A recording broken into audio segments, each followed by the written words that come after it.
BLA 2 BLCக்களை இங்கிருந்து பார்க்கிறேன்.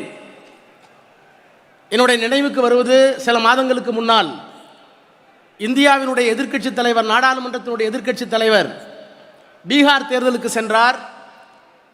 வாக்கு திருடர்களே, ஜனநாயகத்தை வாழ விடுங்கள் என்று தெருவிலே இறங்கி போராடினார். ஜனநாயகத்தை காப்பதற்கு நாடாளுமன்றத்தினுடைய எதிர்க்கட்சி தலைவர், அரசியல் சட்டத்தில் சொல்லப்பட்டிருக்கின்ற ஒரு பதவியை வைத்துக் கொண்டிருக்கிற தலைவர் தெருவுக்கு வந்து போராடினார். அப்போது கூட பீகாரில் நீதி கிடைக்கவில்லை. சில நாட்கள் முன்னால் பார்த்தீர்கள், மேற்கு வங்காளத்தினுடைய முதலமைச்சர் இதுவரை எந்த முதலமைச்சரும் செய்யாத ஒன்றை செய்தார். உச்ச நீதிமன்றத்திற்கு சென்றார். வாக்கு திருடர்களை அங்கே வெளிப்படையாக விமர்சித்தார். உச்ச நீதிமன்றம் அதிர்ந்து போனது. கேரளாவினுடைய முதலமைச்சர் கதறி கதறி அழுகிறார், தேர்தல் ஆணையம் திருட்டு ஆணையம் என்று. நாமும் ஒப்புக்கொள்கிறோம், தேர்தல் ஆணையம் திருட்டு ஆணையம் என்று. ஆனால் தமிழ்நாட்டில் கூச்சல் இல்லை, குழப்பம் இல்லை. திருடர்கள் இருக்கிறார்கள், ஆனால் திருடாமல் பார்த்துக் கொள்கிற ஒரு தலைவனை தமிழ்நாடு தான் பெற்றிருக்கிறது. அதனால் இத்தனை கூட்டம். அவருக்கு இந்த பெருமை கிடைப்பதற்கு காரணம் என்ன? முரசொலியில் எழுதினார், இந்த SIR என்று சொல்லப்படுகின்ற இந்த சிறப்பு ஆய்வை வேறு எந்த மாநில கட்சியும் எந்த தேசிய கட்சியும் செய்யவில்லை. கலைஞரின் உடன்பிறப்புகள், என்னுடைய தம்பிமார்கள், நீங்கள் செய்திருக்கிறீர்கள். இந்த வெற்றியை உங்களுக்கு காணிக்கையாக்கி நன்றி செலுத்துகிறேன் என்று சொன்ன உத்தம தலைவர் இன்றைக்கு தலைமையேற்று முதல் கூட்டத்தை, BLA கூட்டத்தை சென்னையிலே நடத்துகிறார். சென்னையிலே நடத்துவதற்கு அனுமதி தந்ததற்காக விழுப்புரம் மண்டலத்தின் சார்பிலும் சென்னை மண்டலத்தின் சார்பிலும் நானும் அண்ணன் MRK அவர்களும் எங்களுடைய மனமார்ந்த வணக்கத்தை, நன்றியை தலைவர்களுக்கு தெரிவித்துக் கொள்கிறோம். NR இளங்கோ அவர்கள் இங்கே வந்து உரையாற்றியிருக்க வேண்டும். உச்சநீதிமன்றத்தில் ஒரு வழக்கு காரணமாக அவரால் வரவில்லை. உலகத்திலே, இந்தியாவிலே எந்த கட்சியும் செய்யாத ஒரு பணியை BLA 2 நீங்கள் ஒவ்வொரு இல்லமாக சென்று செய்தீர்கள். இப்படிப்பட்ட பணியை இந்தியாவில் எந்த அரசியல் கட்சியும் செய்யலை என்று எல்லோரும் மெச்சுகின்ற அளவிற்கு இந்த பணிகளை நீங்கள் ஆற்றியிருக்கிறீர்கள். எல்லாம் ஏறத்தாழ 90% முடிந்துவிட்டது. ஆனால் இன்னும் இருக்கிறது.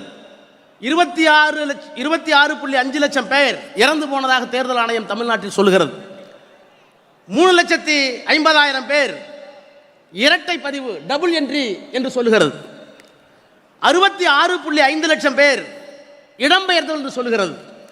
இதை கண்காணிக்க வேண்டிய மாபெரும் பொறுப்பு கடைசி நிகழ்ச்சியாக உங்கள் தோள்களிலே இருக்கிறது. படிவம் 6 எப்படி செய்ய வேண்டும்? தவறாக எதிரிகள் கொண்டு வந்து சேர்த்தால் அவர்கள் படிவத்தின் 7 படி அவர்களை விளக்க வேண்டும் என்று உங்கள் எல்லோருக்கும் பயிற்சி வகுப்புகள் ஏற்கனவே நடைபெற்று முடித்திருக்கிறது.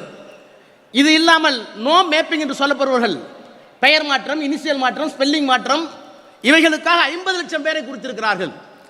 இந்தியாவில் முதலாக உச்சநீதிமன்றத்தினுடைய கதவை தட்டி நோ மேப்பிங் என்று சொல்லுகின்ற 50 லட்சம் பேரை சேர்ப்பதற்கும், இறந்தவர்கள் இடம்பெயர்ந்தவர்கள் என்று சொல்லவர்கள் எல்லாம் சரி செய்வதற்கும் நீங்கள் செய்யக்கூடாது, அரசாங்கம் மட்டும் செய்யக்கூடாது, எங்கள் BLA 2வையும் வைத்துக் கொண்டுதான் செய்ய வேண்டும் என்று உத்தரவை பெற்ற ஒரு இயக்கம் இந்த இயக்கம். அந்த இயக்கத்தினுடைய தலைவர் தேர்தல் பணியை இங்கே தொடங்கியிருக்கிறார். எனவே அந்த பணியை நீங்கள் செய்து முடிக்க வேண்டும் என்று உங்களை எல்லாம் பணிவன்போடு கேட்டுக்கொள்கிறேன். அதே போல தேர்தல் நேரத்தில் 85 வயது நிறைவு பெற்றால் அவர்களுக்கு நேரடியாக வாக்களிக்கிற உரிமை வீட்டுக்கே வந்து பெற்றுக்கொள்வார்கள். மாற்றுத்திறனாளிகள் வீட்டுக்கே வந்து பெற்றுக்கொள்வார்கள். அந்த பணியை இப்போதே தொடங்குங்கள் என்று தலைமை கழகத்தின் சார்பில் தலைவரிட்ட கட்டளையை உங்களுக்கு நான் தெரிவிக்க கடமைப்பட்டிருக்கிறேன். அதை செய்யுங்கள். இவளையும் செய்ய வேண்டியது எதற்காக? எத்தனை பெரிய ஆட்சி, எவ்வளவு பெரிய ஆட்சி! இப்படிப்பட்ட திட்டங்கள் வேறு எங்காவது உண்டா? விடியல் பயணம், அதற்காக மட்டுமா ஆட்சி வர வேண்டும்? அதற்காக மட்டுமா இந்த முதலமைச்சர் வர வேண்டும்? மகளிர் உரிமை தொகை, அதற்காக மட்டுமா அவர் முதலமைச்சராக மீண்டும் வர வேண்டும்? அன்பு கரங்கள், அதற்காக மட்டுமா வர வேண்டும்?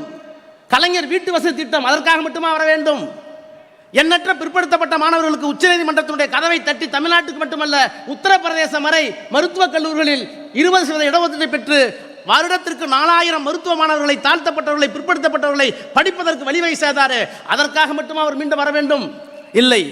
நாடாளுமன்றத்திலே நானும் அண்ணன் TR பாலு அவர்களும், நான் 25 ஆண்டு காலம் இருக்கிறேன், அண்ணன் TR பாலு 30-35 ஆண்டு காலம் இருக்கிறார். நாடாளுமன்றத்திலே நாங்கள் பணியாற்றிய காரணத்தினால் சொல்கிறேன், தமிழ்நாட்டில் இத்தனை திட்டங்களும் தருகிறார் ஒரு முதலமைச்சர், அவரை மீண்டும் தேர்ந்தெடுங்கள் என்று உங்களை கேட்பதற்காக நான் வரவில்லை. அதுவும் வேண்டும் தான். இன்னும் சொல்ல போனால் தமிழ் இனம், தமிழ் மொழி.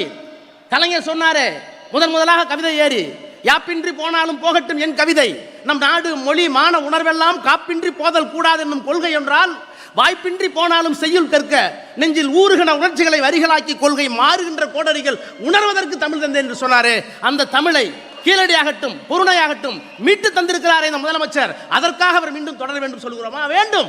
அதற்காக மட்டுமல்ல நண்பர்களே, உங்களுக்கு நான் டெல்லி பட்டணத்தில் இருந்தவன் என்ற முறையிலே நானும் அண்ணன் டிஆர் பாலு என்று சொல்லுகிறேன். இந்தியாவினுடைய அரசியல் சட்டம், இந்த அரங்கில் இத்தனை பேரும் இருக்கிறோம். 1947 சுதந்திரம் தர வேண்டும் என்று முடிவு செய்ததற்கு பிறகு 1946 அரசியல் நிர்ணய சபைக்கு அந்த உத்தரவை தந்தார்கள். நாங்கள் உங்களுக்கு விடுதலை தரப்போகிறோம்.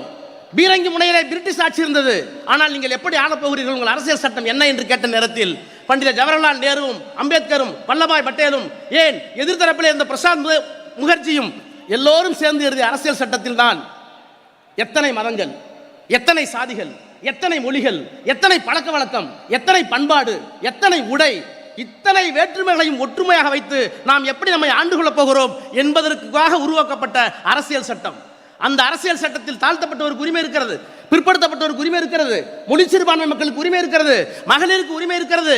இந்த உரிமைகள் எல்லாம் பாதுகாப்பதற்கு சட்டமன்றம், நாடாளுமன்றம், அந்த நாடாளுமன்றம் சட்டமன்றத்தை உருவாக்குவதற்கு எலெக்ஷன் கமிஷன், இவையெல்லாம் தவறு செய்தால் கேள்வி கேட்பதற்கு உச்சநீதிமன்றம், உயர்நீதிமன்றம், இத்தனையும் தந்திருக்கிற அரசியல் சட்டத்தை தூக்கி எறிந்துவிட்டு நாங்கள் ஒற்றை ஆட்சியை கொண்டு வருவோம், மத ஆட்சியை கொண்டு வருவோம், தமிழுக்கு மட்டுமல்ல எந்த மொழிக்கும் அடையாளம் இருக்காது, ஒரே மொழி ஒரே மதம் என்று கூப்பாடு போட்டுக் கொண்டிருக்கிற அமித்ஷாவுக்கும் மோடிக்கும் பதில் சொல்லக்கூடிய மட்டுமல்ல, தடுத்து நிறுத்துகின்ற ஆற்றல் மிக்க ஒரு தத்துவ தலைவன் இந்தியாவில் இருக்கிறார் என்றால் அது மாண்புமிகு முத்துவேல் கருணாநிதி ஸ்டாலின் என்ற இந்த மாமனிதர் தான். இவரை விட்டால் ஆள் இல்லை.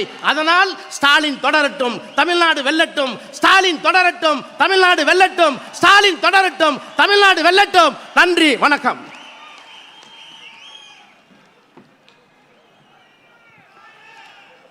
தமிழ்நாடு தலைகுனியாது, தமிழ்நாடு போராடும், தமிழ்நாடு வெல்லும் என்று முரசறைந்து சொல்லிய திராவிட பேரரசர் புதியதொரு திராவிட மாடல் சரித்திரத்திற்கு